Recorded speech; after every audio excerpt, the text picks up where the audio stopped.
Alors est-ce dû aux maintenant 10 ans de fanitude de l'UFC ou au vide absolu de l'existence?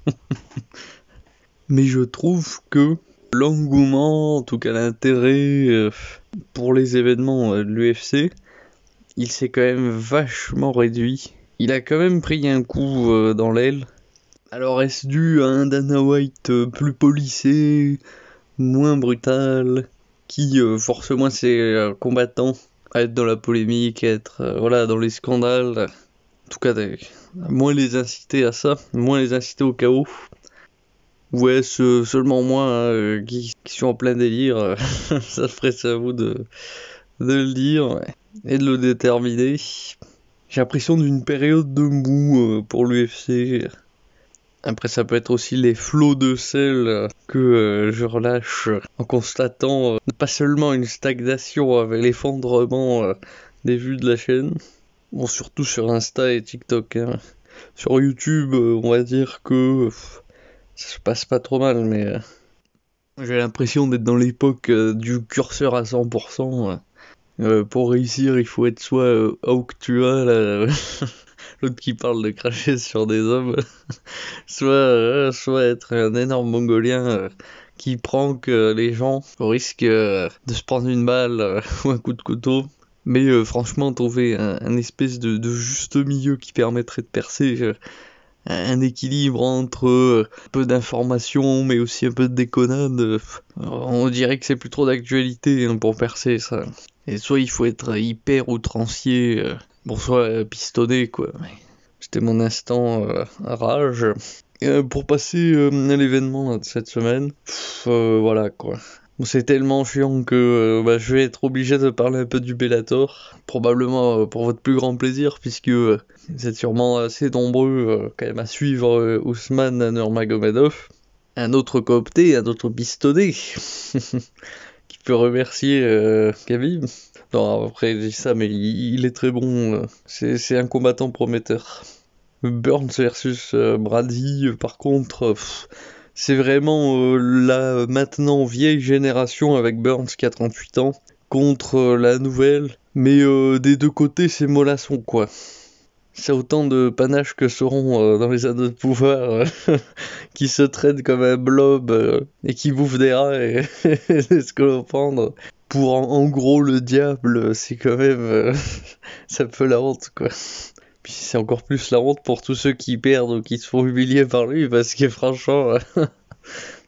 Et là donc on est un peu dans le même cas de combattants qui sont pas non plus dans le top 3, mais qui sont bons, avec l'un d'eux qui est quand même bien diminué par sa longue carrière et son âge.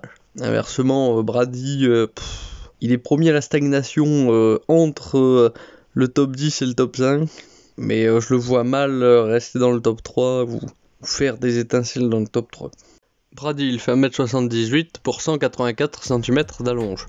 Il est en pied d'appui droitier, il est prudent au sens positif du terme car il saisit les opportunités quand elles se présentent, il l'a montré contre Kurt McGee. Son gros défaut c'est qu'il se penche exagérément en avant ou en arrière à cause de l'écartement excessif de ses appuis. Il lui arrive assez souvent de baisser sa garde lorsqu'il envoie des coups. Il a un peu raide aussi du haut du corps, qui n'améliore pas ses esquives et ses mouvements de tête, de buste. Mais tout cela est compensé par une très bonne intelligence de combat et le fait qu'il ne prenne pas de risques inutiles ou inconsidérés. Debout sur l'offensive, son point fort ce sont ses accélérations, et en lutte, sa capacité à trouver des appuis. Parce que par exemple, il ne traîne pas pour crocheter son adversaire avec ses jambes. S'il aura l'avantage en lutte offensive, son jiu-jitsu n'est pas non plus d'un niveau lui permettant d'emmener Burns au sol sans aucune crainte. Au premier round contre Gastelum, il maintenait bien ses jambes sur son adversaire, mais il était prévisible au niveau des positions de ses mains.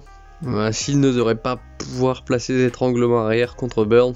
Burns fait 1m78 pour 180 cm d'allonge. Il est en pied d'appui droitier.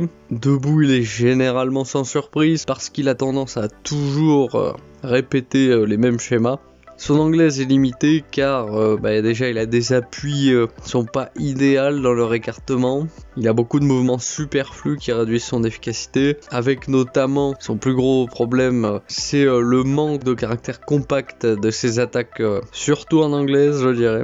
Il a du mal à faire des pas de retrait, ce qui peut s'expliquer par ses larges appuis, mais en contrepartie ça l'aide à être plus puissant. Défensivement il compte surtout sur ses mouvements du haut du corps, il se déplace peu, s'il est redoutable au sol, Brady est loin d'être perdu, surtout en lutte, et puisque la lutte offensive de Burns, elle n'a rien d'exceptionnel, il ne devrait pas réussir à aller au sol. Donc, globalement, je dirais qu'il a peut-être un cardio un poil meilleur que celui de Brady. La logique voudrait que Brady préfère garder le combat debout pour éviter de prendre le risque d'être soumis, et Burns lui a intérêt justement d'aller au sol, mais Gilbert, il aura énormément de difficultés à contrôler Brady, puisque ce dernier a une meilleure lutte.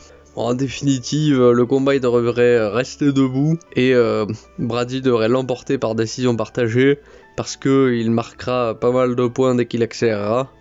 Si j'étais confiant en la capacité de Maddalena de mettre Burns KO, je suis plus hésitant avec Brady, qui est tout de même bien loin des capacités de finition de Maddalena.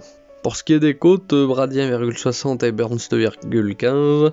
Bon, les bookmakers, ils nous font très souvent bien pire que ça. Si je devais noter ce pari, je le mettrais en B. Ni incroyable, ni catastrophique dans le rapport risque-récompense. Et ce sera tout. Comme d'habitude, étant pris en otage par l'algorithme, je suis obligé de vous dire, mettez un pouce bleu, abonnez-vous, activez la cloche des notifications, c'est dans le contrat tacite, ça. Mais par contre, je serai bien content de connaître votre avis sur ce combat, et je vous dis à la prochaine.